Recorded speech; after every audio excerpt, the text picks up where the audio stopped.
तो चलिए आज एक बहुत ही दिलचस्प और ज़रूरी विषय पर बात करते हैं। हम अक्सर आज़ादी की बात करते हैं ना, लेकिन क्या कभी सोचा है कि इसकी कानूनी सीमाएं आखिर क्या हैं? आज हम भारतीय न्याय संहिता यानी बीएनएस की धारा 138 को गहराई से समझेंगे और देखेंगे कि जब कोई किसी और की आज़ादी छीनने की कोशिश करता है तो कानून कैसे अपना काम करता है। जरा कल्पना कीजिए, दफ्तर खत्म हुआ है, घर जाने की जल्दी है और सब कुछ एकदम सामान्य चल रहा है। लेकिन अचानक यही आम सा सफर एक भयानक दुस्वप्न में बदल जाए तो क्या होता है जब पलक झपकते ही किसी की आज़ादी छीनने का खतरा सामने आ खड़ा हो। आइए इसे एक असल जिंदगी जैसी घटना से समझते हैं कि कैसे एक रूटीन सफर अचानक एक गंभीर अपराध में बदल जाता है। इस पूरे कानून और इसके असर को समझने के लिए हमें सबसे पहले इस मामले से जुड़े दो मुख्य लोगों को जानना होगा। कहानी है आरव और समीर की। देखिए, यहाँ दो बिल्कुल अलग स्वभाव वाले लोग हैं। एक तरफ है आरव, एकदम सीधा साधा मेहनती इंसान जो एक प्राइवेट कंपनी में नौकरी करता है और अपने माता पिता के साथ एक बहुत ही शांत सामान्य सी जिंदगी जी रहा है। और दूसरी तरफ है समीर। समीर थोड़ा अलग रास्ते पर निकल गया है। गलत संगत कह लीजिए या पैसों का लालच, वो अवैध कामों में पूरी तरह से फंस चुका है। मतलब एक तरफ पूरी ईमानदारी है और दूसरी तरफ क्राइम और शॉर्टकट का रास्ता। अब यहाँ एक दिलचस्प बात है जिस पर ध्यान देना बहुत जरूरी है। ऐसा नहीं था कि ये दोनों पहली बार मिल रहे थे। समीर ने पहले भी आरव से संपर्क किया था, उसे अपने गलत कामों में शामिल करने की पूरी कोशिश की थी। लेकिन आरव ने क्या किया, उसने अपनी ईमानदारी नहीं छोड़ी और हमेशा समीर को साफ साफ मना कर दिया। उसका ये इनकार उसकी अच्छाई और मजबूती तो दिखाता है, लेकिन आगे जो हुआ उसकी जड़ें शायद यहीं छुपी थीं। तो अब आते हैं उस मुख्य दिन पर जब यह सारी पृष्ठभूमि एक खौफनाक घटना में बदल गई। ये पूरी वारदात 4 अलग अलग और बेहद खौफनाक चरणों में हुई। आरव शांति से अपने घर लौट रहा था। तभी पहला कदम, समीर और उसके 2 दोस्तों ने आरव का रास्ता रोक लिया। दूसरा कदम, उन्होंने उसे डराना धमकाना शुरू किया कि उसे उनके साथ चलना ही पड़ेगा। तीसरा कदम, जब आरव नहीं माना तो उसे धक्का देकर जबरदस्ती गाड़ी में ठूस दिया गया। और चौथा कदम, उसे पैसे वसूलने यानी एक्सटॉर्शन के इरादे से एक बिल्कुल सुनसान जगह पर ले जाया गया। बस कुछ ही मिनटों में ऑफिस से घर जाने का एक आम रास्ता एक खतरनाक बंधक स्थिति में बदल गया। उस सुनसान जगह का माहौल कोई भी समझ सकता है। डर के मारे आरव की क्या हालत हो रही होगी। वो पूरी तरह से फंसा हुआ महसूस कर रहा था। उसकी नजरें बस इसी तलाश में थीं कि किसी भी तरह कोई भी मौका मिले और वो उन अपराधियों के चंगुल से भाग निकले। ये किसी के लिए भी एक बहुत ही भयानक मानसिक और शारीरिक दबाव का पल होता है।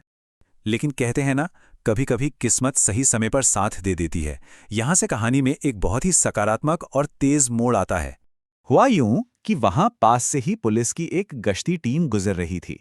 ये उनका रूटीन पेट्रोल था। अचानक उनकी नजर आरव पर पड़ी। पुलिस ने सिर्फ देखा नहीं, बल्कि एक ही नजर में उस खतरे की गंभीरता को बिल्कुल सही सही भांप लिया और बिना एक भी सेकंड बर्बाद किए उन्होंने फौरन एक्शन लिया। इस रेस्क्यू ऑपरेशन का नतीजा ये निकला कि आरव को सुरक्षित बचा लिया गया। और सिर्फ इतना ही नहीं, मुख्य आरोपी समीर और उसके दोनों साथियों को उसी समय रंगे हाथों दबोच लिया गया।